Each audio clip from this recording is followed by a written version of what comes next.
1 jam. Panjenengan kelihatannya memorinya itu 32 giga Pak. 500 giga. Ini masih ada satu komentari lagi. Kata panjenengan, ini kopi break dulu, napa los langsung? Ini ahli itu begini Pak. Jadi kalau dapat ilmu seperti minum garam, air garam, malah kuat kan.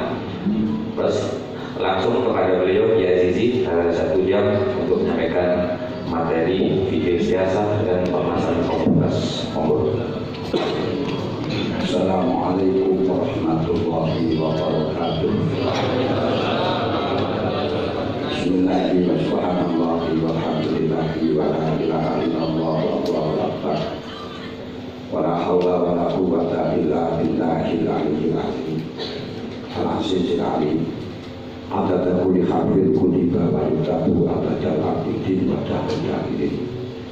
Subhanaka la ilma lana illa ma 'allamtana innaka antal alimul hakim.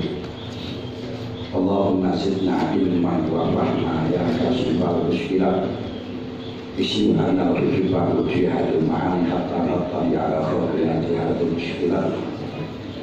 Wa khilafna minal khata'i wa dhalami wa anta wafiqu bi amrika anta alamul ghuyub. Innal ladzina yashtaruna bi ayati llahi thamanan qalila ulaika la khalaqa lahum fil akhirah. Para hadirin hadirat semuanya, daripada saya sebutkan satu persatu menghabiskan waktu. Iktimaan wa bisyarah tadi sudah disebutkan oleh tuan rumah, sudah dihormati satu persatu.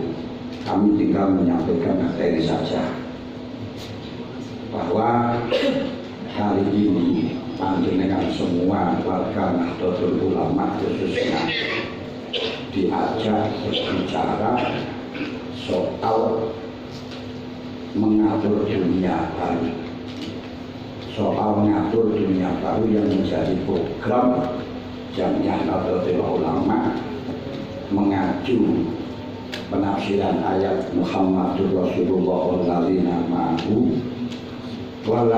ma'ahu asyiddaa'u 'alal kufari ruhama'u bainahum ruk'an sujada yabda'una fadlan minallahi wa ridwana simahum fi wujuhihim min athari sujud. Dzalika masaluhum fit Taurah wa masaluhum fil Injil kasakin akhraja syar'ahu fa azara fastaghfara wastawa ala suqi yujizur ra'a ila hidatil kufar wa adallahu alladhina amanu wa amilus solihati minhum maghfiratan wa ajran 'azima. Inilah tafsiran Mbah Maimun Suhail. Tak beda dan kasus tadi tidak masalah. Di perkembangan Islam pertama, Muhammadur Rasulullah dipegang oleh Kanjeng Nabi Muhammad dan dalam jangka 23 tahun berhasil mengislamkan orang walaupun belum seluruh dunia, tapi sudah berhasil konsep-konsep dengan sempurna yang dijamin oleh Allah. Al-yauma akmaltu lakum dinakum wa atmamtu lakum Islam Madinah. Kedua, masa sahabat yaitu alladzina ma'ahu, orang-orang yang bersamaan sahabat. Kita sudah tahu sejarahnya, dan di masa sahabat tidak sama dengan masa Rasulullah untuk sistem politiknya. Ini sudah kita tahu semuanya, dan dalam masa sahabat banyak perubahan-perubahan yang tidak pernah dilakukan oleh Rasulullah. Di antaranya pembukuan Al-Quran yang tidak pernah ditentahkan, tidak pernah diisyaratkan, sehingga terjadi perdebatan antara Abu Bakar dengan Sayyidina Umar sampai 3 hari, dan akhirnya Abu Bakar menerima dan memerintahkan Sayyid Sabit untuk menulis Al-Quran. Juga setelahnya itu perbedaan lagi, ada politik lagi baru setelah pada zaman Sayyidina Utsman. Ternyata orang-orang baca Quran ini saling menyalahkan satu dengan yang lain karena tulisan yang ada yang ditulis oleh Sayyid bin Sabit itu tidak ada harokatnya, tidak ada titiknya, tidak ada tandanya. yang akhirnya saling mengkafirkan satu dengan yang lain.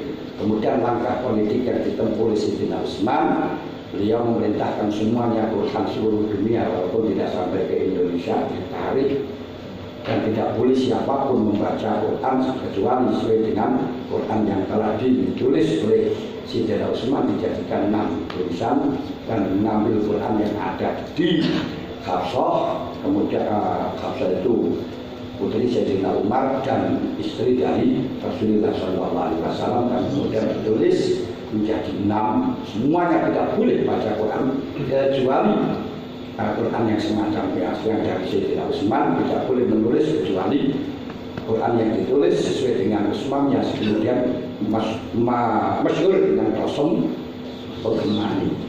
Zaman awal-awal dulu waktu masa akhir hukumi nerjemah Quran itu mawon wis haram.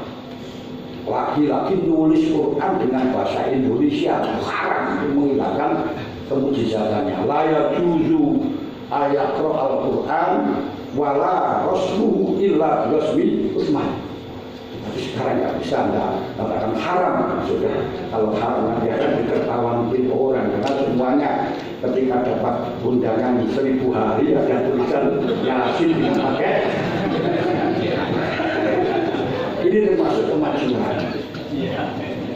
Dan termasuk politik yang terjadi pada Sayyidina Umar. Sayyidina Umar membuang Nasrul bin Hujjaj dari Madinah. Kemudian protes beliau, "Madzan biya Amirul Mukminin, dosa saya apa kok saya dibuang? Kau tidak dosa, saya yang salah."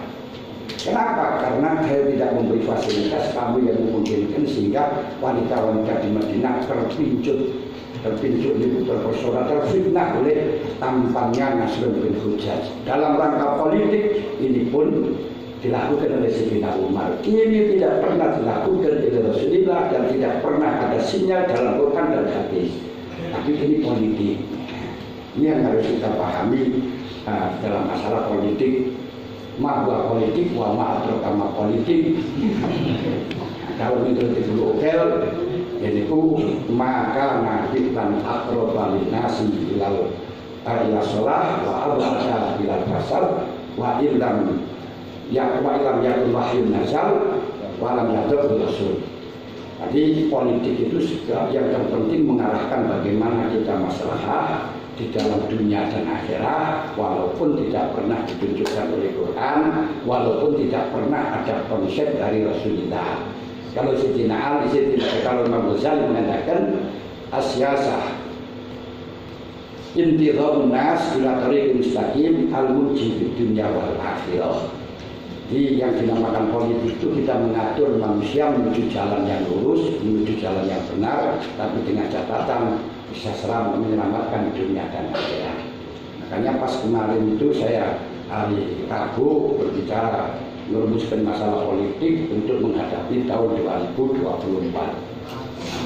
Hasil di dalam Suriah pun perbedaan yang sangat tajam di dalam menyikapi di dalam masalah politik. Yang akhirnya kan sudah diserahkan pada voters untuk kami saja disebutkan kriteria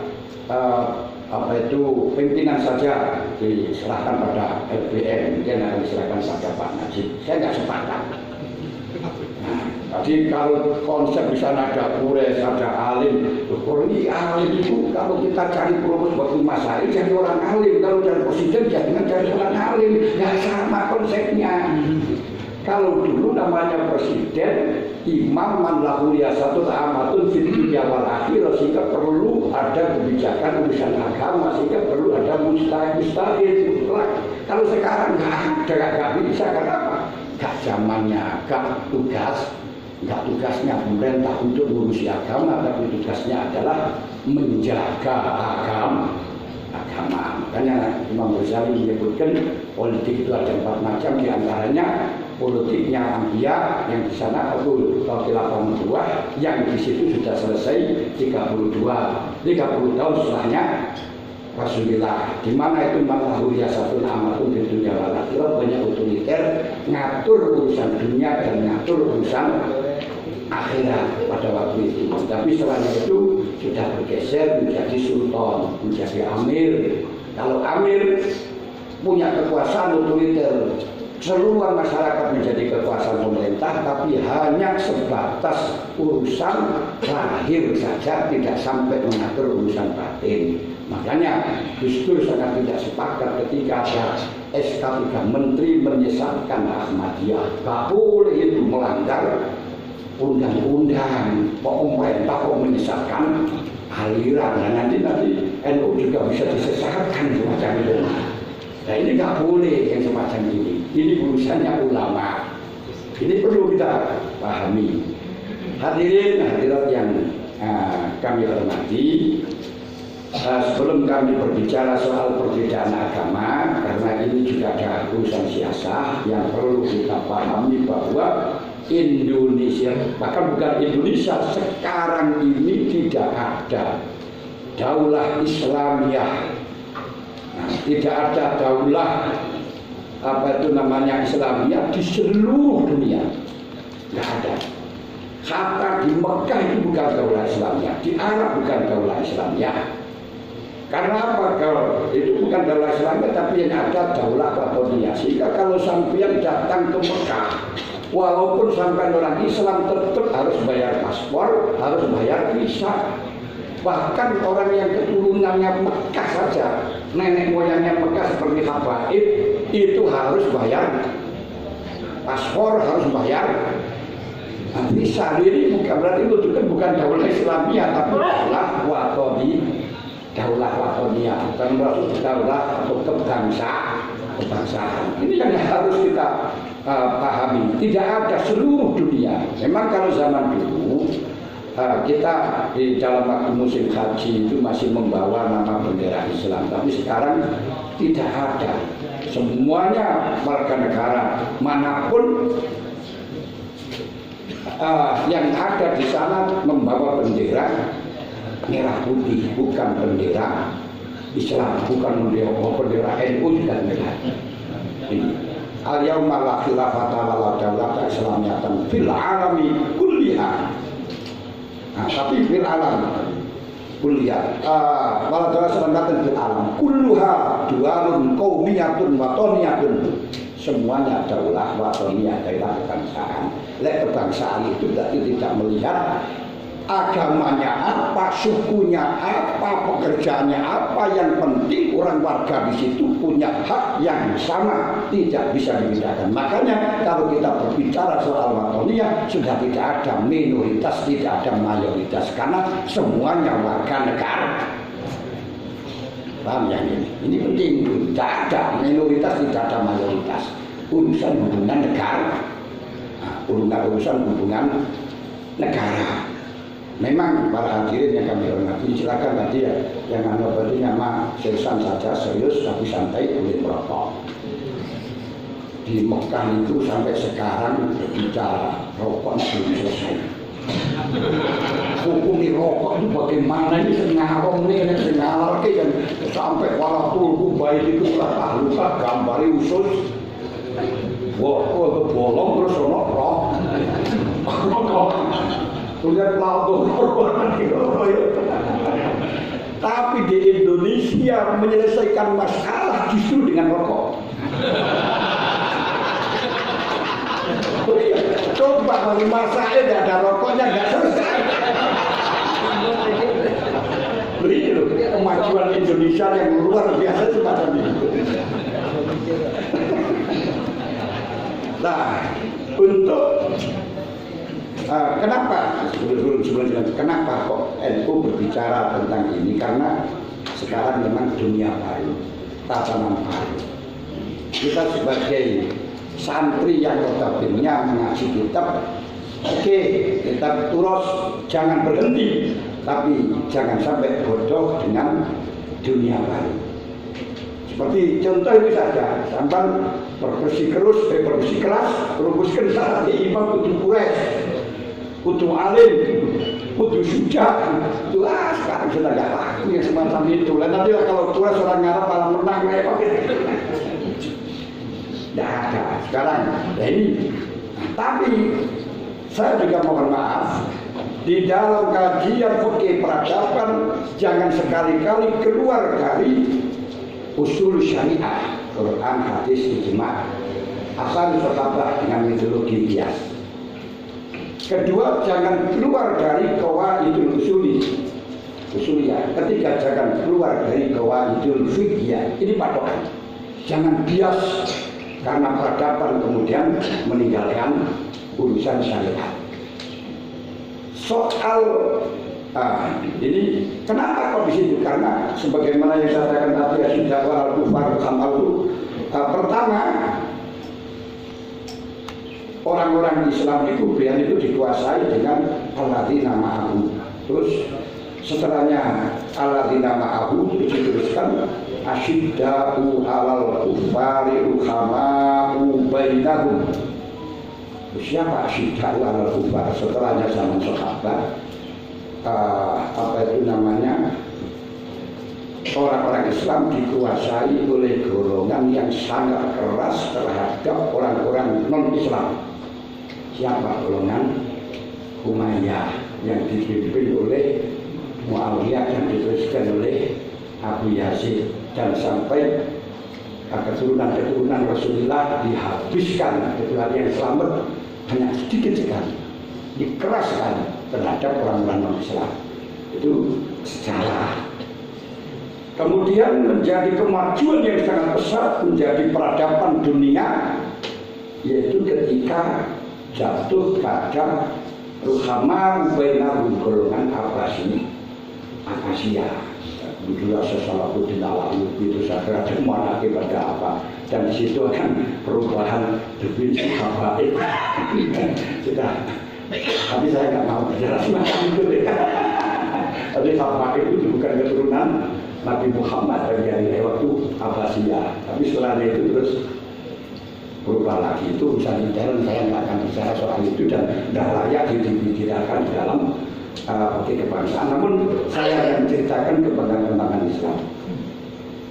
Nah, setelahnya Abbasiyah runtuh, yang sana itu adalah termasuk yang dabuna fadla minallahi wa ridwan asimam wujud min asari sujud, orang yang banyak beribadah. Dari masalah itu dalam Taurat. Tapi dalam Injil dikatakan masalah Injil kasar in akhwajal syar'ahu fa'asaruhu fasaklahu wastawa ala suki yujibun jurroha. Jadi orang-orang yang tanamannya atau penghasilannya adalah dari zurroh, dari sarkun. Mbah Maimun juga menafsiri ini bukan makanannya orang Arab, tapi ini makanannya orang Nusantara. Maka terakhir ini kejayaan Islam adalah di Nusantara, yaitu di Tengarai oleh Jamiyah Nahdlatul. Ini karenanya sampean semuanya diajak merumuskan, dilibatkan untuk ikut serta merumuskan masalah ngatur dunia. Tapi jangan sampai lupa, ini nanti urusannya juga hanya pipi, setelahnya ini sampai tetap ngurusi yang bawah, karena tidak bisa dimungkiri sekarang ini data dari Kemenak setiap tahun orang perceraian gara-gara murtad ada 1.500. Ini tugas kalian semuanya. Ini harus jangan terus ngurusi ke atas, bawahnya hilang. Ini jangan. Nah, untuk yang bawah ini tugasnya ranting, tugasnya miji, tugasnya tabang. Nanti PP ini ingin terbang ke angkasa untuk ngatur dunia. Kenapa kondisi itu seperti ini? Yang terbesar sekarang Islam di dunia hanya 3. Ini pun termasuk apa itu namanya Nahdlatul Ulama, terus Alawiyah, Ashar. Tapi di Ashar begitu itu namanya nggak begitu mengkoordinir pada warganya. Dan selama ini terus terang ini untuk menggugah kesemakatan kalian, seakan-akan yang dipandang ngalim itu hanya dari Ashar. Di Indonesia seakan-akan ulama dianggap goblok-goblok. Inilah yang itu nggak terima, dan kita harus tidak terima. Loh, kenapa? Sama bisa lihat dalam Fathul Masail untuk usuliyah berani menggunakan makot dari asar, tapi dari kiainya kita nggak berani, dianggap remeh. Ini kita harus tunjukkan, harus bikin konsep peradaban tidak kalah dengan mereka. Cuman yo terus terang ini bukan apa itu membuka kita, tapi kelemahan yang harus kita uji. Karya tulis dari golongan kita yang sangat lemah. Kalau soal isi, saya tidak tahu orang-orang yang menyatakan dulu lama urusan Fathul Masail kalau di logika, kalau di bahasa Arab kan luar biasa. Tapi soal tata cara mekanisme penyusunan kitab ini yang masih lemah, karena didominasi oleh mereka. Ini tugas anak-anak yang Fathul Masail ini. Makanya saya ingin dalam masalah waktu dialog halaqah ini dari anak-anak Fathul Masail diperbanyak, karena hal ini kontekstualisasi untuk Buturos yang paling pokok. Jadi kita pokok berbicara sebut Buturos yaitu konsep-konsep yang tadi di dalam bentuk sekarang sudah mengalami perubahan. Perubahannya apa? Karena kondisinya sudah berbeda. Kalau sampai dulu lillahi ma fis samawati wa ma fil ardi wa ardullah wasi'atun wa bi'ayyi ardin tamut, di mana saja kamu berada bisa, sekarang nggak bisa. Kalau kamu dulu cari ikan di mana saja berada, sekarang nggak bisa. Yaitu harus radius 12 mil itu kembali kepada negara. Nggak boleh sampai masuk ke sana, ini miliknya Allah. Itu nggak ada konsep di dalam Islam, nggak ada. Ini yang harus kita kaji.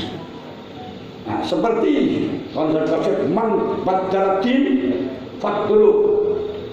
Ini benar, hadis ini benar, tapi kontekstualisasinya perlu dikembangkan. Jangan jumlah kalau sudah dikatakan tadi. Ini tugasnya anak-anak Fathul Masail. Tapi saya tidak panjang lebar tentang masalah kontekstualisasi. Jadi nanti kita bisa halaqah sendiri dengan anak-anak yang aktivis Fathul Masail khusus membicarakan soal itu. Nah, kalau kita bicarakan di sekarang umum nulut kuat nggak mampu, jadi nggak ambil juga apa itu namanya tidak mutatul hal.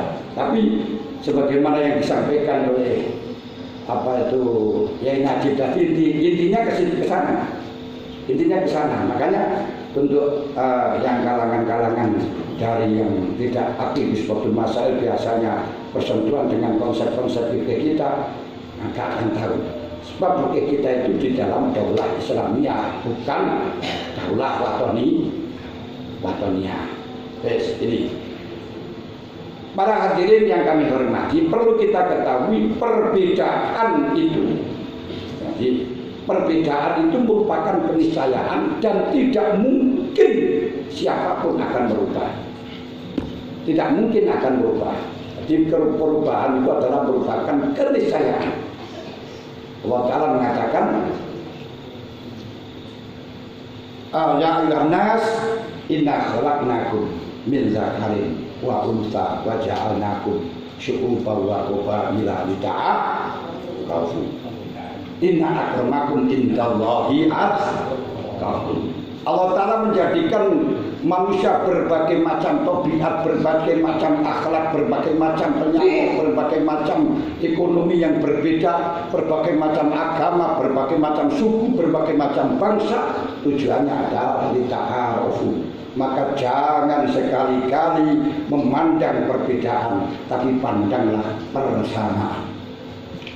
Kalau sampean masih tetap perbedaan sampai kiamat gak akan berubah. Sehingga Indonesia tidak bisa dikatakan Darussalam, Darul Harbi nanti perang terus.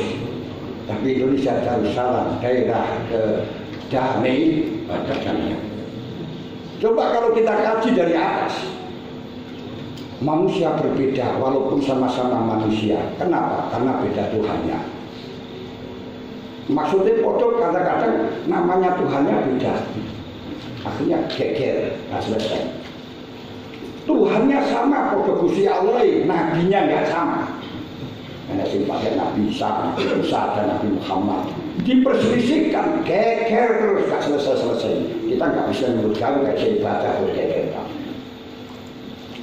Nabinya sama, kode Nabi Muhammad, tapi saya mazhabnya nggak sama. Ada mazhab Hanafi, mazhab Syafi'i, mazhab Hambali, mazhab Maliki. Sehingga pernah terjadi pada waktu Abu Yusuf menjadi Qadil Kubra. Semua qadhi seluruh dunia harus Hanafi. Apa yang terjadi? Cacat, karena Syafi'i tidak terima, ini diskriminasi. Sehingga ketika dia memberitakan, dia memutuskan seorang kafir dhimmi, seorang muslim yang membunuh kafir dhimmi. Waktu itu nanti sebut kafir dhimmi itu apa nanti? Nah, itu yang istilah dulu. Kalau di sini tidak ada. Sekarang istilah dhimmi itu tidak ada, Pak. Tidak ada. Nanti saya jelaskan. Jadi diperintahkan untuk dibunuh karena menurut mazhabnya Hanafi semacam itu. Akhirnya dari Syafi'iyah protes demo, tapi demonya tidak seperti sekarang geruduk-geruduk membawa tongkat cari nasi bungkus, bukan. Demonya itu dengan sopan mengirimkan surat, berbagai macam surat ke Nabi Yusuf yang isinya juta kamu cair walaisa cair kal adil. Nah, orang itu walaisa cair kal adil. Kota musliman di kafir dan sebagainya itu. Setelahnya itu Abu Yusuf diredam. Wah, ini banyak orang protes ini kan. Akhirnya diserahkan kepada Khalifah Harun Rasyid. Apa yang disampaikan Harun Rasyid? Kamu harus berikan merekayasa, kau batalkan, bagaimana caramu? Makanya hakim ditekan untuk memberi keputusan sesuai dengan penguasa. Ini mulai dulu sudah, tidak ada sekarang. Tidak, ini kan harus kau batalkan. Entah rekayasamu. Ini kenapa? Di sini ketika kita melaksanakan hukum akan terjadi istingkarnas. Manusia-manusia tidak suka. Akan terjadi isarul fitan, terjadi fitnah. Maka kita pindah dari kebenaran ini menuju yang maslahat. Inilah yang benar. Karena tujuannya al-hukmu li maslahatil ibad, bukan yang di kebenaran yang di apa itu namanya kita pertahankan tapi tidak maslahat, tapi maslahat yang benar. Ini penting. Cara gampangan, sampai kalau perjalanan ke timur di perapatan lampu merah harus turun. Ini undang-undang. Tapi kalau di belakang itu ada bis larat, sampai akan mempertahankan ini yang penting. Saya harus berhenti. Kalau tidak berhenti melanggar aturan, saya ditilang. Berhenti saja, mati kamu. Coba kira-kira milih yang mana? Milih melanggar aturan tapi selamat, apa komitmen dengan aturan tapi mati? Ini mati memet. Harus paham bahwa aturan lalu lintas dibentuk untuk menjaga keselamatan biar tidak terjadi kecelakaan. Buat apa kita mempertahankan untuk mempertahankan lalu lintas tapi harus celaka? Itu orang cerdas. Nah, ini orang cerdas. Jangan haram, tutup haram. Itu orang bodoh. Nah, ini dilihat dulu. Ketoknya pinter, tegas, malah justru bodoh. Ini kadang-kadang saya sendiri yang mendengar kalau wajar, wajar loh jadi dulu tuh biasa. Ini kadang-kadang ini dia rapatin macam kondisi dia hanya macam hitam toh ini. Cuma ya benar ini kaku.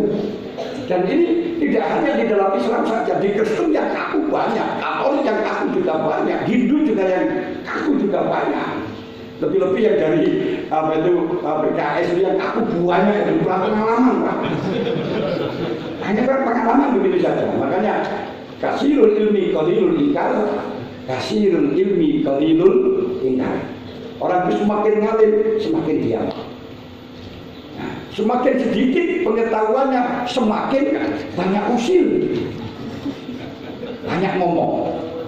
Tapi itu sudah menjadi nas Rasulullah sama qalilul fuqaha kasirul untuk ba'uhu. Itu nas memang sudah harus ada semacam itu, tapi sampean jangan terlibat. Ini NU tetap menggandoli, jangan semuanya terjadi semacam itu. Ini penting. Nanti bodoh kok sama mazhabnya, itu sih bedo. Kenapa bedo? Apa itu namanya torekonya? Bodoh Syafi'iyai, tapi bedo organisasi ini. Siji NU, siji Muhammadiyah, yuk geger mana? Podo NU nih, kalau kita membicarakan soal perbedaan masih geger mana? Berapa beda partai ini? Sekarang yang terjadi geger di NU berapa beda partai ini? Podo partai ini geger mana? Berapa beda partai? Lu podo caleg ini lu geger berapa beda pendapatan? Makanya di sini bukan saatnya kita memandang perbedaan, tapi kita coba memandang persamaan. Biar berbeda tidak masalah, tapi di dalam batin jangan didohirkan. Pasabikan siku bibir ulmiro, buat ini makhluk ulmiro.